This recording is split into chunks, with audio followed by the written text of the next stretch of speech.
अगर इसको जनजाति विभाग का अगर बात करूं तो केंद्र सरकार ने जनजातियों के लिए जो बजट का प्रावधान रखते हैं हर साल, उसको इन्होंने केंद्र में जो मिनिस्ट्रीज में ईयरमार्क कर दिया है।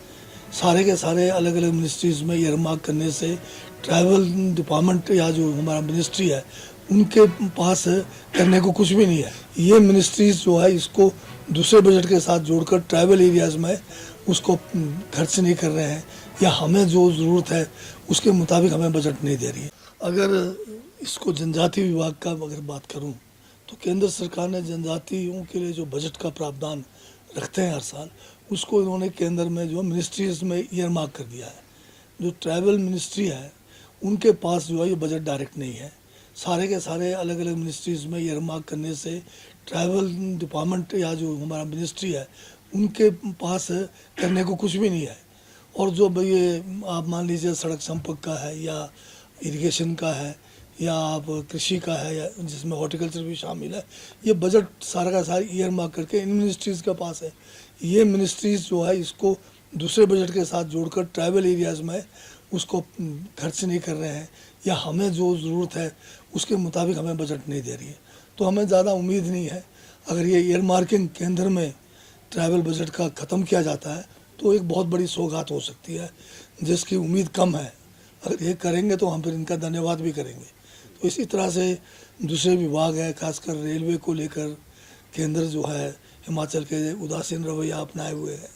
लंबे समय से जो है मामूली बजट जो है रेलवे में हमें देते हैं, या जो हमारे यहाँ पर जो नए एयरपोर्ट्स डेवलप करने हैं उसमें कोई बजट नहीं दे रहे हैं, वो भी एक किस्म से हिमाचल के साथ भेदभाव किया जा रहा है। और जो रेवेन्यू डेफिसिट ग्रांट है, आपका जो जीएसटी का जो है, ये सारे मुद्दे ऐसे हैं जिससे हिमाचल के साथ बहुत जो है इस बार जो है पिछले 3 सालों से मोदी सरकार हमारे साथ भेदभाव कर रही है।